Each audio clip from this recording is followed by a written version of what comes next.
Welcome to Beyond Engineering.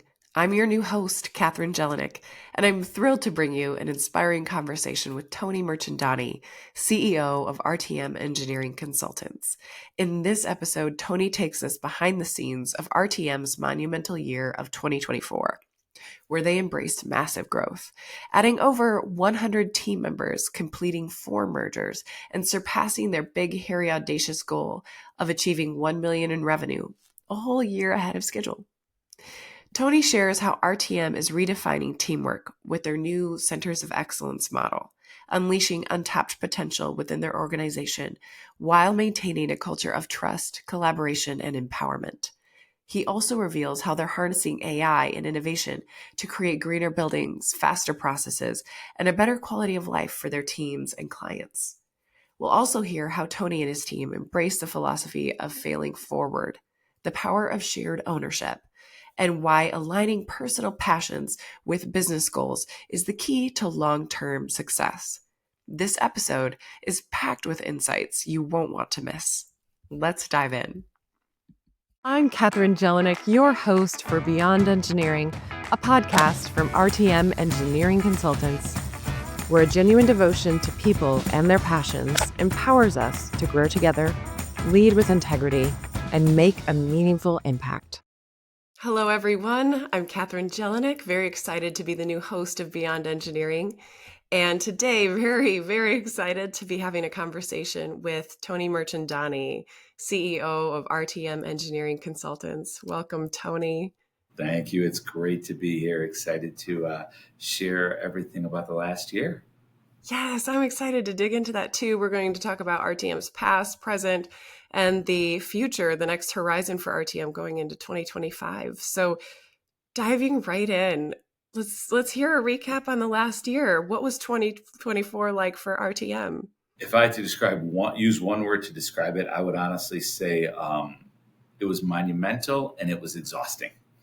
So it's like every so often you have these years where suddenly there's so many different things that you put into place and they all kind of come together at one point. And when they do, it's really great. That's the monumental part, but it's also exhausting. So the entire RTM team is in dire need of a vacation, which is coming up here soon. Yes, Thank it is. you. So, but what was so monumental? When you say monumental, what are you speaking to specifically? So we did a lot of things that normally would, I'd say, almost go in the record book for one year, but a lot of them came together during this single 2024 year. For instance, we are changing our operating structure from what we call a Berg system, to which are business units, into centers of excellence. So it's a complete reorg of the entire organization. During that same time, we grew by over 100 team members. We broke 500 team members this year, and we had 4 mergers come into the group. We did January, February, March, and one in December. We just brought on a company called Select Structural down in Fort Myers. And then, of course, just to make the year end a little bit more challenging, we moved headquarters down the street. And we were in the same office for, I think, 7 or 8 years. So we'd outgrown that. We took some extra space. Now we consolidated the 2 offices, all came together under one roof. And literally, we have boxes outside the office right now. So it's been a really fun year, but it's been game changing. Oh, and then I guess icing on the cake is, I'm sure you're familiar with a BHAG, a big, hairy, audacious goal. So we set a BHAG 9 years ago to be a $100 million business by 2025. And it looks like we're going to achieve that a year in advance, which is a great testament to the team and the strategy. But obviously a lot of weight on the team's shoulder this year to pull all that off and be successful at all the different aspects of it. No small feat in any way. And question is this year the one that you've done the most merges? Is 4 the most merges you've done in 1 year? Yeah. Wow. Yes, it absolutely, definitely based on the number of mergers that we've had and the size of the mergers. So it's well over 100 new team members have joined through that process, and 4, 5, 6, 8 or 9 offices. So it's been pretty Wow. game changing. Yes, that Yeah, is. And to even have one right there at the end of the year in December, along with your office move. That's a lot to close the year with. yeah, that's been it's so as I said, it's been an exciting year, and it almost feels like we're going through this transition from where you go from growth, which is kind of normal linear growth, to where we're actually starting to scale. And MBAs talk about this J curve, and what happens with the J curve. That's that fun, exciting part, but it's a decade of building a platform in order to be able to get to the point where you can have that J curve and really start to scale. So, the mergers that we had and the new team members and offices, all of that has been in the works for a very long time. And we've had to build a platform that could absorb and integrate. And the most important thing for us when we're doing a merger is the the company that's merging in with RTM. They've got amazing things that they built and developed over the years, and so does RTM. And how do we put those together and actually create greater value after that, so that we don't lose the magic sauce that has made everybody so special and so successful in the past when you put basically two big families together. And now we've learned how to do that multiple times a year, which just makes it really, really exciting. That is really exciting. And I know from prior conversations we've had, you've referenced this platform you've built the foundation. And now it sounds like in 2024, it's really been the beginning of that rocket fuel, that's J curve launch that you're Exactly. talking about. And that's only going to continue. We actually have described it to a lot of the team members as, um, like I said, it can be challenging. So this analogy seems to work out really well. Is the fact that we basically built a race car, and maybe we're putting rocket fuel in the race car instead of race fuel, but it's not a Mercedes. So the way I describe it is, you could have a business where you're running the business, you're doing really well at it, and you're kind of just cruising down the highway, and life is good, and it's a luxury car. And it's a very different feeling if you're sitting in a race car and you're taking those hard turns, and then you keep in a race car, you keep tuning it up. Every time you do a pit stop, you've got to tune it up, and the car can get worn, and you got to keep on figuring out better ways to make it around the track on the next one. So there's a lot of pressure, but it's really exciting to do it. I'd say probably the most surprising thing I found that helped us, not just building the platform and achieving the success we've had this year. I think a lot of it came last year when I was able to let go, and I've always trusted all of my team members, but it's still really hard to let go of things that you're deeply involved in. And earlier this year, we set up a L10 team, which comes from Traction, and that L10 team got kicked off and took so many things off of my plate, and that was all by design. It's not the fact they took it off my plate; they all do a much better job at it than I did. So suddenly, it's like you've got this deep empowerment and team members that are doing a much better job than I would have done at it, and that's the rocket fuel in the race car. That's so cool. And I'm just going to give a lot of admiration to you for letting go and choosing to make those shifts because of course like you're facing the need to do so in order to keep going at this J curve. And also that's really hard. It's a really It, hard thing to do it's for the been company. it's hard for me. It's hard for the firm, and even my partners that are taking a lot of these things off of my plate.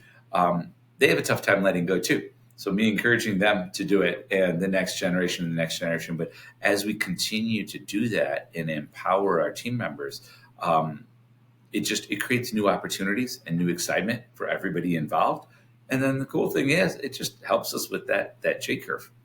Yeah, So it's absolutely. been, and the key and probably the most important thing to me is the fact that I'm really enjoying what I'm doing, and I think my team members are also enjoying it just as much.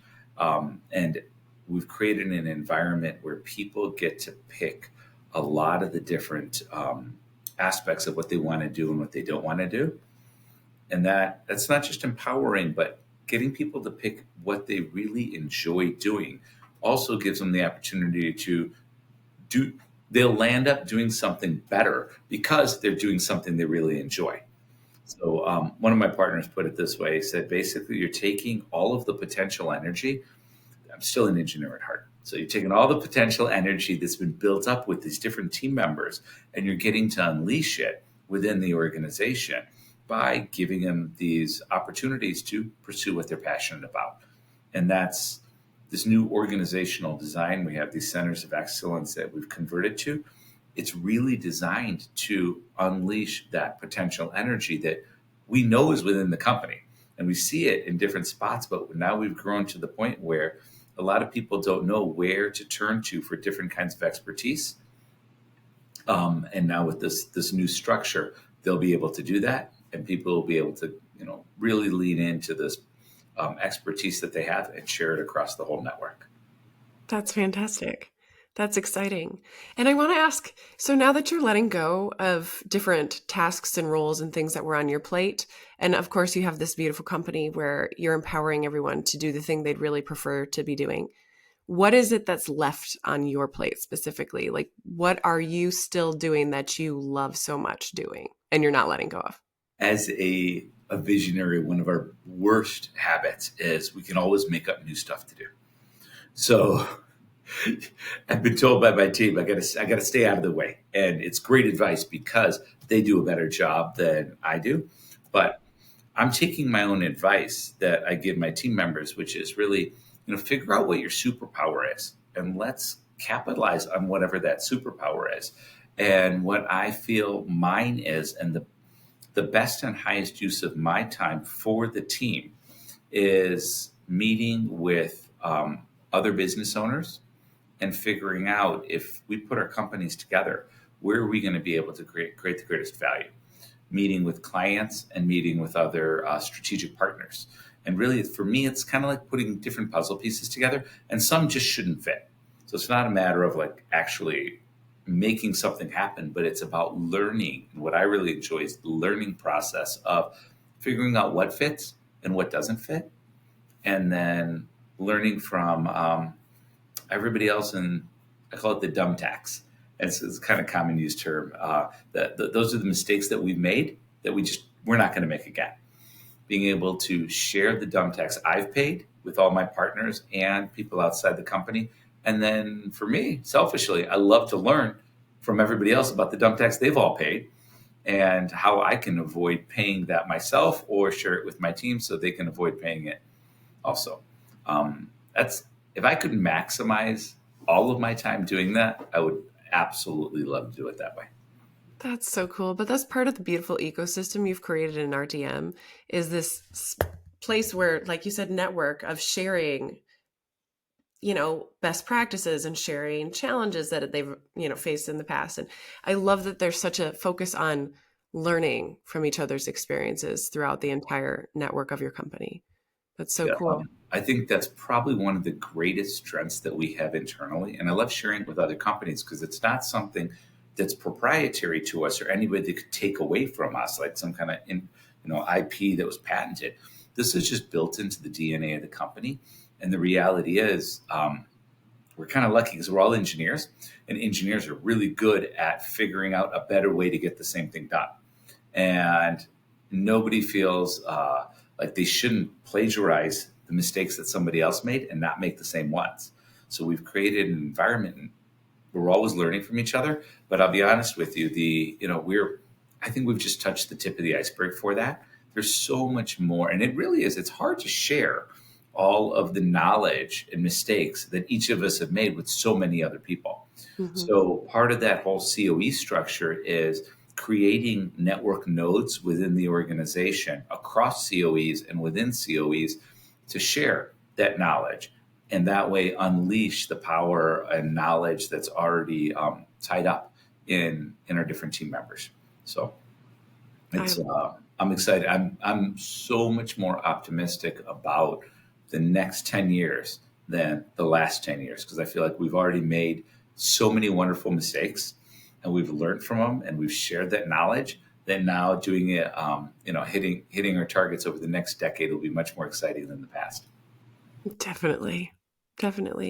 To shift gears, How have you seen the industry change this past year? The industry is starting to embrace technology and AI more than I would have expected, which is great to see because we're one of the slowest to change industries out there. Um, I would also say that, in general, the industry had certain market verticals were a little bit bumpy compared to others, but overall, it's still a very healthy industry, which is kind of the general construction industry. Um, but I'd say that one of the positive side effects of all of us having to have to work from home through COVID is people have learned how to work with each other remotely. And we've been blessed in getting the best of both worlds. So our team members are almost all back in offices. If they're not in offices, it's because they chose to work from home as part of their initial hiring process. But they've all come back to the offices by choice because there's a social environment to it. But couple that with the fact we all learned how to work remotely.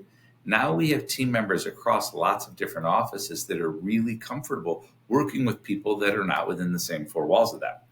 That was a lot harder to do a decade ago. Now suddenly we get the best of both worlds. So I see that change has happened internally. I'm guessing it's happened across a lot of our industry. And that overall level of collaboration that we see, that's become a strategic advantage that's greater than I had expected it to be. That's fantastic. And there's one more that I think is starting to become pretty popular within the industry, but we've embraced it quite a bit, which is our ownership model. So, kind of skip to the end and then work backwards here. At the end of this year, we'll have about 150 owners within the company out of our 500 plus team members. And that's a huge shift because most private companies are really just held by a very small group of owners. We embraced sharing this ownership model, but we did it without an ESOP. An ESOP, we explored it. For us, being in high growth mode, we felt like it could be handcuffs. There's a lot of valuable tax reasons why that's true. And there's a lot of great things about ESOPs too. But for us to stay in high growth mode, we decided that wasn't right. But there's so many great things that have come out of the alignment that an ESOP would have. We've adopted those and created an ownership structure where we can keep bringing in more and more internal team members into the ownership structure. 10 years ago, I could count the team members on two hands, the owners on two hands. And now suddenly we're at this larger size. It's changed the dynamics of the way the company works. And I've talked to other friends in our industry and outside of our industry. And I think that ownership model is getting a lot more traction. So I think I would predict the private companies that have dynamic ownership models are going to outdo all of the companies that have very tightly held ownership models. Your incentives are fully aligned. You're doing so many different things to really unleash the energy within people, their levels of engagement, their levels of inness, wanting, to build the company up for themselves, for the company. Yeah, it's something that it just becomes a win-win, and it really avoids a lot of the silos that can get built, and it creates an environment where when you do something that's really good for the company, it's going to benefit all of your team members and yourself personally without having something that is good for you and not good for somebody else. So, one of our board members has preached this, and now it really resonates, which is, if it's good for the company, it's good for everybody else. Anything that drives enterprise value is good for the company, and that's really long-term thinking. Like when it's much easier for everyone to make a decision without getting a lot of input from too many people, because now they can just ask themselves, is this in the company's best interest in the next 10 years? If the answer is yes, we should probably move forward with it. If it's no, we probably shouldn't. Wow. It's That's very simple. Natural alignment you're creating. That's pretty cool. Yeah, that's exactly it. Any changes that you've noticed in the M&A world, like especially for you? I know you've had a different year within RTM, for your M&A work, but what is anything in the landscape beyond you that's really you're noticing shifts and changes? There's there's two big shifts, I would say. One is with us, and one is just with the industry. Within the industry, I think there's a lot of companies actually looking and more excited about going out and merging with somebody else, basically creating that model where 1 + 1 = 3. And that's great to see because it creates an ownership transition structure. Um, and the next generation, traditionally it was a company would just be handed over to the next generation, either through an ESOP, and they spend so many years paying off the debt and they become owners, or where they go out and take a loan and buy it out from the owners. Now I'm seeing kind of this hybrid model where it's a combination of that next generation becoming owners and merger with another company. So the other company has ownership, the next generation has ownership, and you really get the best of both worlds. That was something that didn't happen very often in the past, and I think is going to become more common across a lot of industries here. The unique thing that's happened to us that I was told would happen sooner or later, but I didn't really believe it, was uh, people have started calling us and saying, "I heard about you guys through the grapevine, and that we should have a conversation because it might be an opportunity to bring their company and our company and put a merger together and benefit everybody." So suddenly that being an inbound thing is really a testament to the fact that what we've been doing in the past is working, and we're really proud of it. And our team members are going to bat for us by going out in the marketplace and actually sharing those results with other companies. Wow, that's so cool. That's starting to occur. That's going to be a part of the rocket fuel that's pouring on now. And that's like you already said, that is a testament to what you've built. It's been really fun to get to witness that in your team. Thank you, thank you. It's been just so much fun to be part of it, and cool. You get to meet a lot of really cool people around the country, and everyone's kind of rowing in the same direction, even if they have different playbooks and different passions. But they pursue those passions, and value is created in different ways. So, if you fast forward the next decade, I think innovation and the implementation of existing and new technology coupled with AI, it's going to be game changing in our industry. And I think anybody that's not deeply embracing it is going to be left behind. So how is RTM embracing AI then? Yeah, If so that's you asked that. go ahead so, and tell. Yeah. so we belong to a couple of different think tanks that are just exploring different new technologies, AI technologies that are designed for the AE industry. Um, that's one component of it. We've got different groups internally that are exploring AI products, and right now it's really just it's the tip of the iceberg as far as what we could do in AI. It's kind of the general stuff that a lot of people are doing. We've also spun up an innovation group, and that innovation group is focused on building internal innovative technologies to be able to enhance our team members' capabilities, as well as products that maybe we're going to go out in the marketplace and share with everybody else. So um, it's it's such a big industry, and it's such a complicated network of different partners that we work with and different activities that we have to work on internally, that I feel that the amount of opportunity and innovation isn't going to come from the Googles or the Microsofts of the world. It's going to be hundreds of companies like us that invest in internal innovation, and it could be game changing for our company, and it could be game changing for the industry. And you put all those different innovation pieces together. So imagine tons of different, let's even call them apps, right? Like when the app stores came out, after you added enough to an iPhone, suddenly the iPhone became really, really valuable. And those apps changed people's lives. The phone didn't. It's really the apps that are in the phone. I see it kind of the same way. You've got AI, and you've got the platform within the construction industry. Now we all start building these different types of technologies that can be game changing for our teams, and you can spread it out through the industry. So overall, I mean, I see the opportunity for innovation being game changing, and I actually see it as a tool, just like the iPhone and the apps that got built over the last decade. I see these all as new tools to be able to enhance our team's capabilities. If our teams had more time, we would be able to produce more sophisticated designs, that create less construction cost, speed up construction process, and build greener buildings. The reality is that in order to be able to build a greener building, a lot of times it just takes more time for more calculations, or even calculations we can't do right now because we don't have the computing power to be able to do it.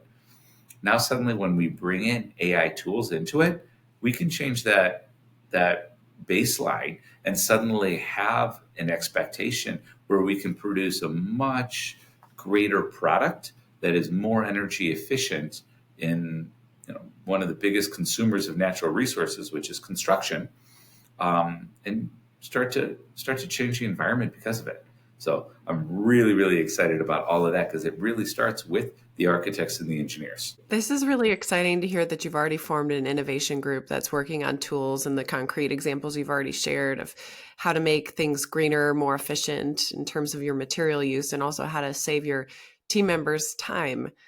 That'll be really exciting to see when those get fully developed and if you're able to share them with the, broader industry. And I love what you're saying there too about how AI, you believe it's going to be more of these micro innovations within companies that then get shared in the spider web effect of that, the network effect of that. So wonderful to hear about those specific examples going on within RTM. Not surprised at all, especially that you're using them to enhance and help your team members and their efficiency. Yeah, the team members are embracing it, and we've actually developed a few internal products already. So it's been absolutely fabulous in seeing those starting to get deployed. Wonderful. Any landscape changes in talent and team members coming on? I know your team has really grown through the mergers this year, but anything else to share regarding that side of things? Um, yeah, I would say that there's always a struggle to get the best talent. Everyone's kind of going through those very same struggles. But right now, we're really lucky because of the fact that the talent that we've had on board for many years and the talent that's come in through different mergers. So the talent that's come in through different mergers, their ability to be able to stretch and grow themselves is much greater now than I feel like we had 20 years ago when I started in the industry. So suddenly that existing talent base are outdoing what their predecessors would have done 20 years ago. So that wasn't something that was really expected, but with the ambition that they're all coming with and the tools that they're able to deploy, that's probably the biggest change. We've spent a lot of time investing in the talent platform. Mm-hmm. And being able to have that talent, going out and finding great talent is challenging, but being able to maintain and keep that talent engaged, empowered, and having them see where they can go in the future, and then harnessing that superpower that everybody has within them, and not putting them into just a box that, hey, everybody has to work within this individual box or this individual box, but creating something unique for everybody and being able to harness that special talent they have. I think that's been a little bit of a game changer for us. I can see that. Also, though, it's interesting to hear you're seeing the new talent coming in the door. It sounds like they're, like you said, they have higher capacities. They're potentially more ambitious, ready to be more autonomous. And also, I would conjecture that you're probably attracting people who are even more and more of those things, given that you reward them in the company. And so just similar to the mergers, you're probably beginning to get more of an influx of that. Yep. On the organic hiring side, it's been huge over the last year. So it's odd. Like, I talk a lot about mergers and acquisitions. It's a topic that I really enjoy. But it's technically 46% of our growth has come organically, and 54% has come through mergers and acquisitions. The big focus on hiring internally, also growing existing clients, growing new clients is just as critical as the M&A side. But I see myself being in the people business, and our teams get paid for engineering services. But myself and any of the management teams, we have to see ourselves in the people business, not in the engineering business.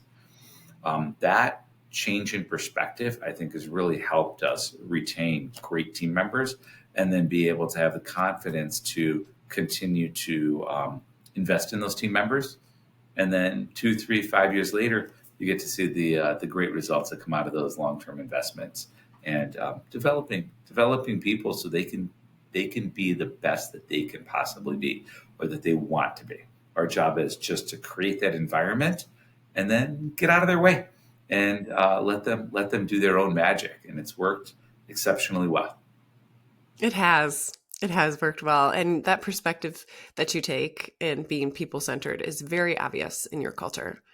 So well done. It makes it a little bit easier. Just surround yourself with great people, and that's the advice I would give to any team, that you should always be surrounding yourself by people that are smarter than you. That's by far the ultimate key to a successful team, and that's at all levels. If you feel like you're the smartest person in the room, you need to find smarter people to work with. And I've been really lucky to surround myself by people that are much smarter than me. And I learn from them, they learn from me, and the same thing happens throughout the whole company. So it's a nice, fun, perpetual flywheel system that we kind of built. Yeah, and you can see the motion of that perpetual flywheel now. It's been a lot of dumb luck, but it's fun. It really has been enjoyable. So cool. Okay, so I'm going to ask a few last questions to round out this 2024 reflection, and then we're going to dig into the longer term past and get your overview on the history of RTM. But to just round out 2024, where would you say you grew the most this year? Where would you say the team grew the most? And then share with us anything where it was a challenge and a miss this year.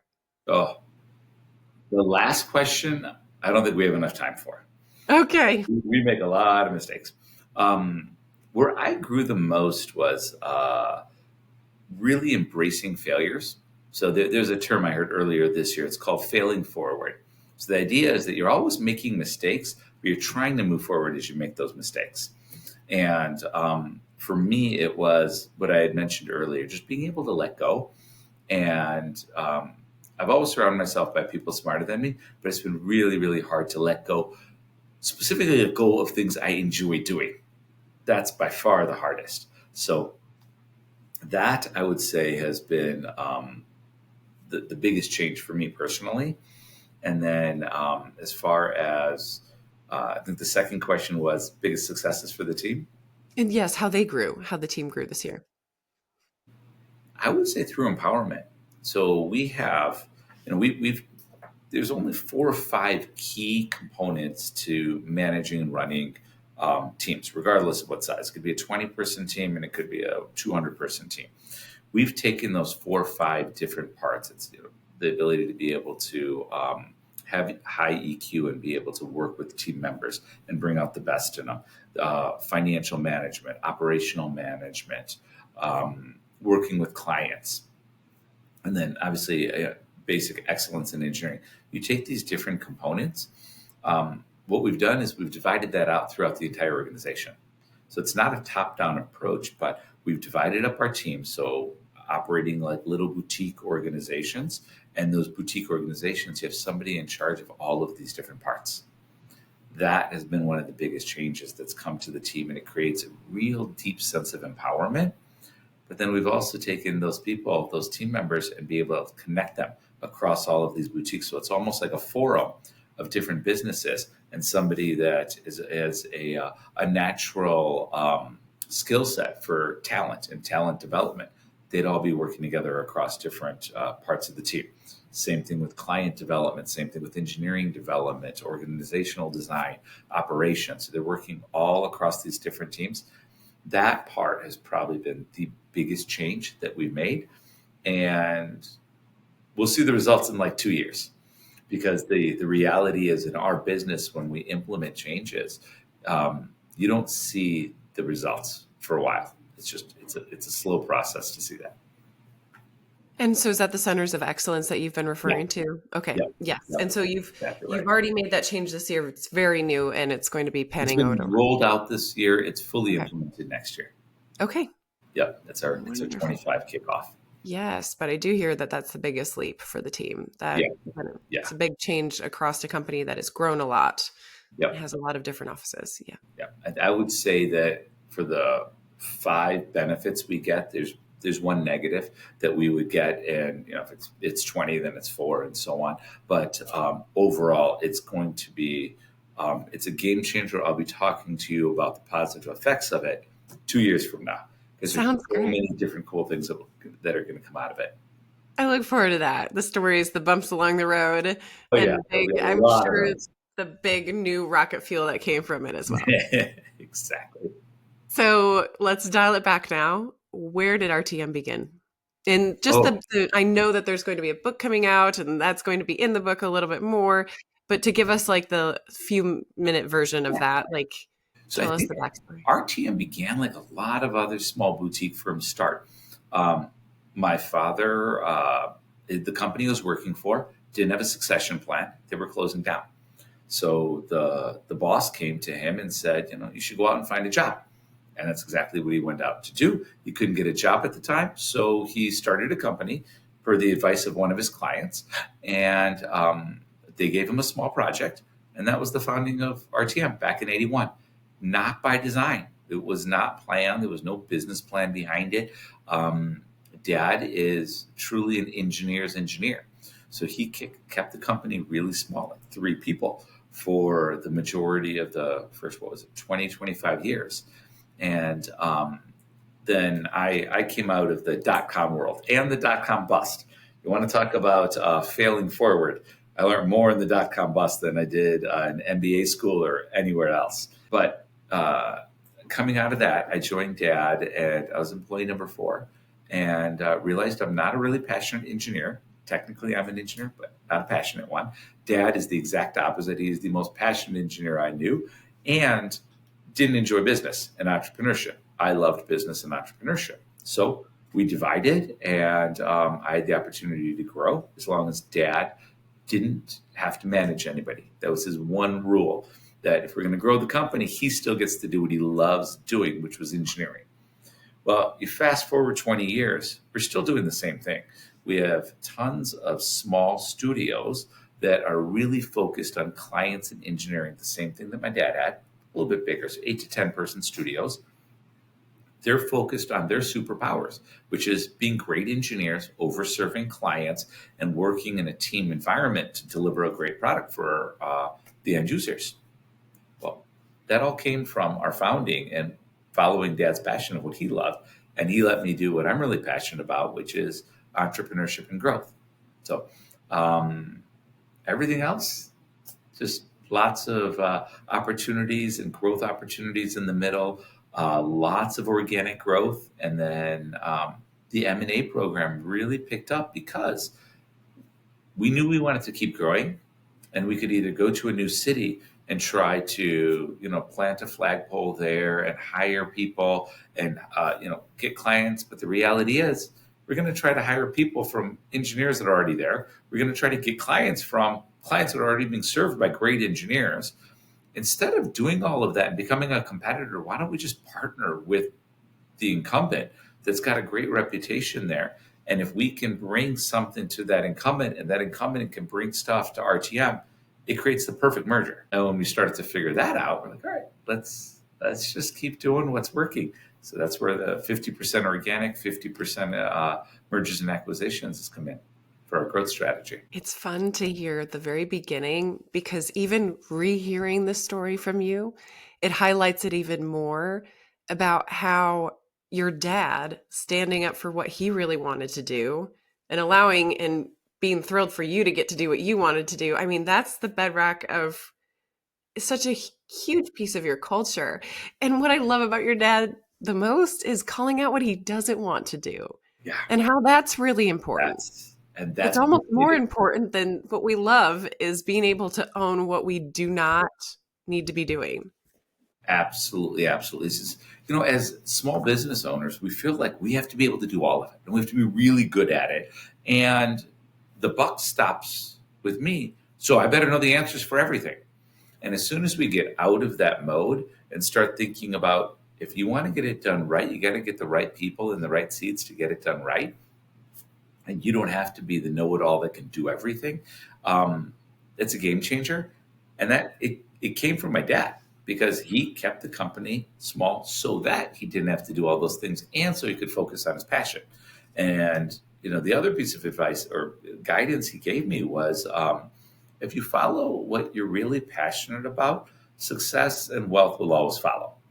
And we've practiced that in the company, and I firmly believe that that is really, really true. Because if you're always trying to pursue something that you're not passionate about or you're not good at just because there's money behind it, it's not a good long-term strategy, and it's not going to build long-term wealth. It might build it in the short term, a few wins here and there, but in the long term, I don't think people are going to be as happy doing that as they are if they follow something they're passionate about, and then the money will always follow. And so far, it's proven to be true. Yeah, voting with passion in all areas is really you're a demonstration of how that's an energetic saver. Like that, like if you're continuing to focus on what you'd rather do or the projects that you'd rather take and the things and how you'd like to make money, there's just more to go around. I mean, it's an evident thing to see when one gets to hear more and more stories from RTM. So it's really interesting because I feel like some of us out there in the world, you can kind of feel like, oh, that's nice to say. Is it real? Like, can I really do that? Well, it's funny. We've had team members come in, and after 6 months, they're like, "Yeah, I thought you were blowing smoke. Like that, we're really doing what we said." But don't get me wrong; it's not rosy all the time. Like I talked about that race car, right? If you sit in a race car for a long time, it gets uncomfortable. It's bumpy, it's shaky. It's sometimes the adrenaline rush is too much all the time. So it's there's I'm talking about these great things. There's a lot of challenges we have, and some team members have a tough time with that whole idea of failing forward. Like, no, we got to get it right all the time. And don't get me wrong, I'm talking about business operations. You talk about engineering, we do have to get it right all the time. We're not allowed to fail over there. So, but the way we get things done, if you're always trying to maximize profit, you're never going to get any better. You have to mentally consider the fact that we have to experiment in different ways of business processes in order to be able to get the same quality and result. And as we're experimenting with that, we're going to get a better process in place, and that's going to help everybody. And that costs time and money to do it. So if that's the end goal, you can't focus on the P&L all the time, but it pays off in the long term. So, Right. um, Investing forward and failing forward. exactly, exactly. Yep, yep, yep.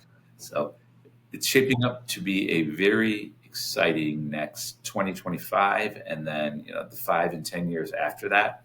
I think that's going to be a lot more fun. And I do use the word fun very deliberately because we believe in you should be coming to work because you really enjoy the people you're working with and the work you're doing, which turns into fun. Doesn't mean it's easy. I've never, ever said to anyone working here is easy, but I will say it should be fun. And if it's not, then you're empowered to make it fun. Let's do whatever we need to make that happen. That's right.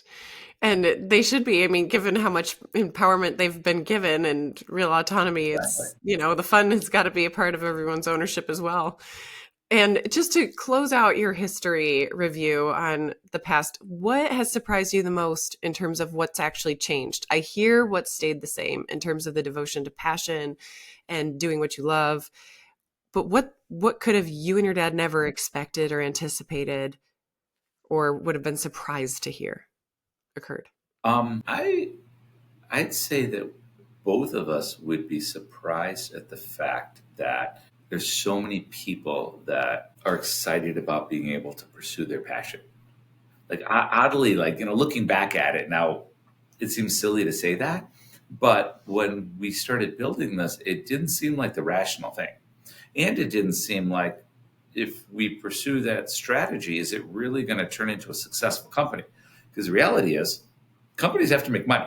A company can lose money, but if it does too long, there's only one end result. And if a company's profitable, then the amount of opportunities that it can pursue the following year are limitless. So that is something that was a little bit surprising. If we look back at it, and I'd also say I don't think both of us have always enjoyed going to work and wanting to make it a fun environment. I didn't think we'd be able to have this much fun.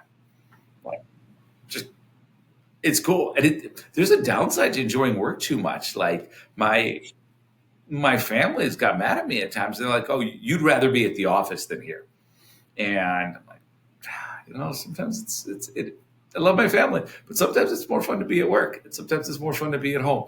And I never thought that I would have to debate which one's more fun. But I guess that's one of the side effects. It could be good or it could be bad. And you've created a whole life and you're working with your family still. That's Your yeah. dad is the one that founded the company. Yep. But that's really exciting that this is what came of you and your dad, committing to that, committing to passion, committing to operating like this, and that you really got it back in spades. I mean, that in that you could have never expected it, and how much fun you are having getting to work with and around people who are doing what they're passionate about. I mean, wow, kind of no surprise, but then also you guys are a bit of a unicorn out there and living this way so truly. Yeah, it is a lot of it's been surprises.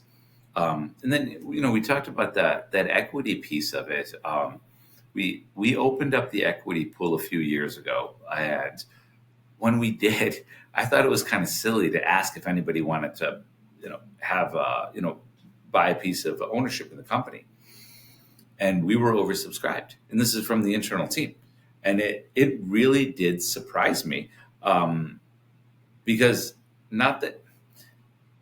It surprised me because the amount of confidence that had been built internally, and it was just a reinvigorating moment to be able to say that what we're doing is actually working. We should just keep doing it and continue down that path. And every year, knock on wood, I'm a little superstitious. Knock on wood, it's got better every year, and it's a little bit of the mantra. Like everything, it can't be perfect this year, but we just want to make it better next year. And the next year it's not going to be perfect. Let's just make the following year better than the past year. And all of that is how we define success. As next year is better than this year, which is better than the prior year. And I mean better in every aspect. You should have more fun. You should make more money. We should be growing. We should have new opportunities. Like all of that stuff put together. If you can say this year was better than the prior year, we did success. And that's what we're shooting to do next year and the following years. So let's hear some details on that. I'm excited. So 2025, what's better actually look like then in 2025? So 2025, we officially kick off our Centers of Excellence. And just for, to share what the really big difference is, right now we're organized through 4 or 5 offices being put together as a group. Right? There's a lot of synergies and benefits that can come from that. We've finally grown to the size where we can actually have market vertical focused teams. So now within an office, we may have a team of, say that an office is 50 people. We have a team of 10 people, and they're working with 10 other groups that are 10 each. So say 100 people. That creates a COE, but these groups are all over the country, but they have similar types of projects. And so they can work, share together. They can share different types of expertise much more cohesively than our original 50-person group within that one office. And that gives our team members the ability to be able to develop a deeper level of expertise in that market vertical. But they could also switch to another team within the same office that might be working with 100 other people. So we get the best of both worlds because we want to keep all of the offices small, because if you get an office that's too big, you get politics, bureaucracy, all that stuff. And when that comes into RTM, they'll have my resignation. I'm done. I have no desire to work in an organization that's political. So keeping offices small is one great way to be able to keep politics out of it. But by having the COE structure, we have small offices while we have the bandwidth of a 50, 75, 100 person team around the country. So that's been in design for a while, a little over a year. It got rolled out earlier this year to the team, and it's going to be fully implemented starting January. So I'd say that's going to be one of our biggest changes. On the regular organic growth side, we have redesigned our business development strategy methodology, and it's tied to the COEs. So we've got a great flywheel already that's been built to be able to continue to cater to our existing clients' needs and expanding those. But I think with the COE structure, that's going to just get more energy put into it. And then on the M&A side, we're being approached by more companies than we ever have in the past.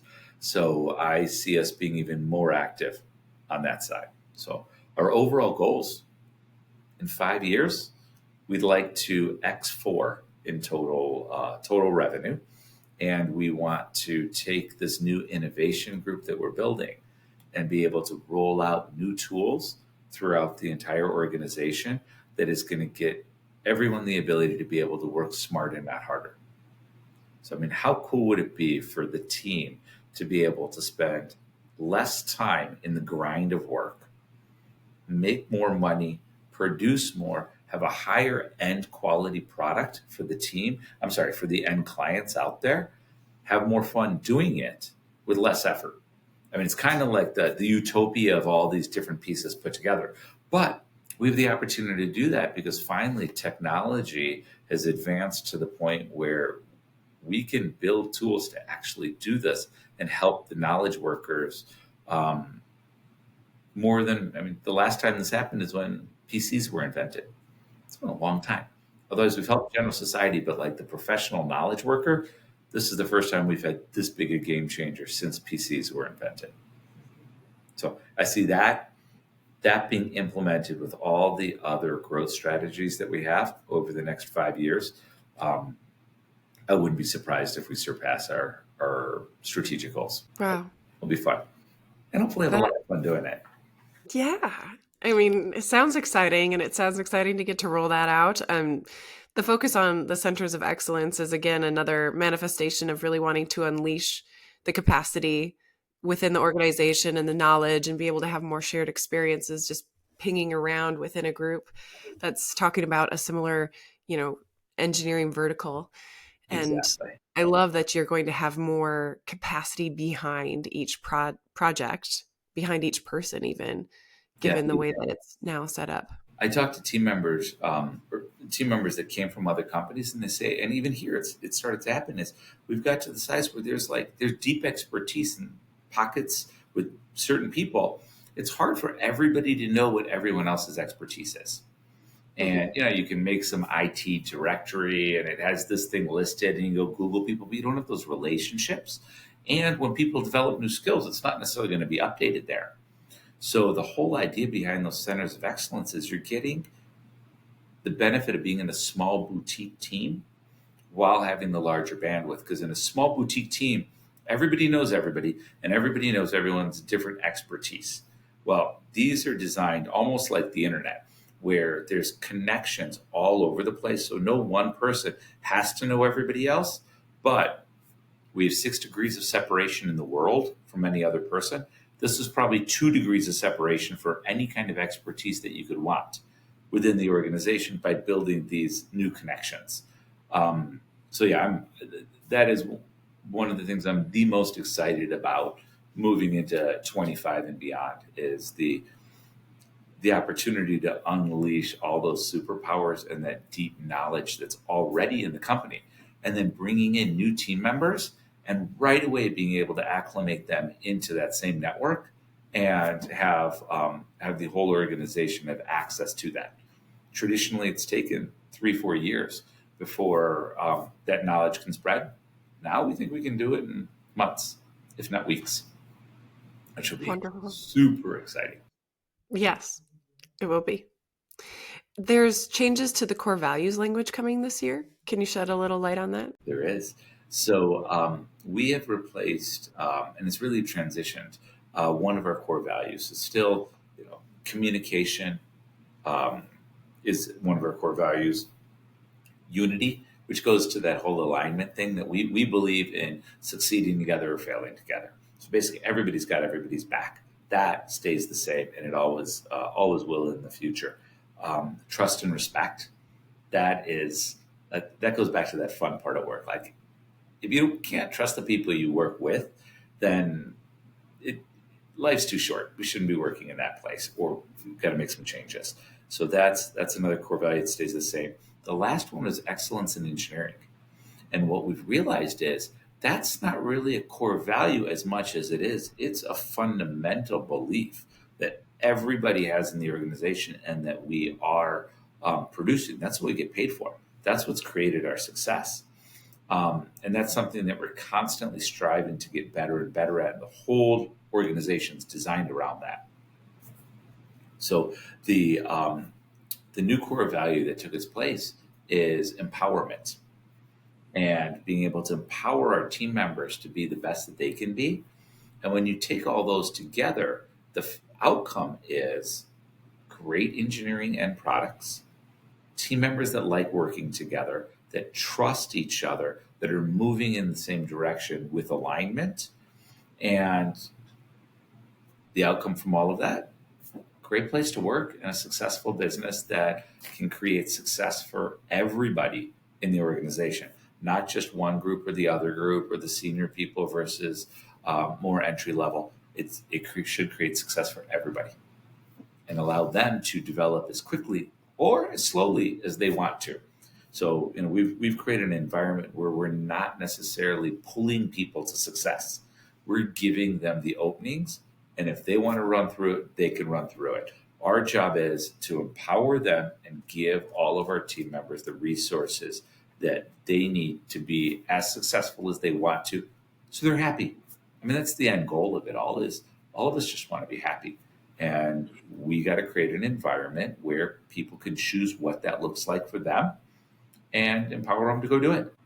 What comes to mind when I've heard and been around RTMers is this idea that they're set up to be the artist that they are on the inside, whatever that is, if their art is marketing or if their art is running an office, one of RTM's offices, or a specific engineering role. It's been really interesting.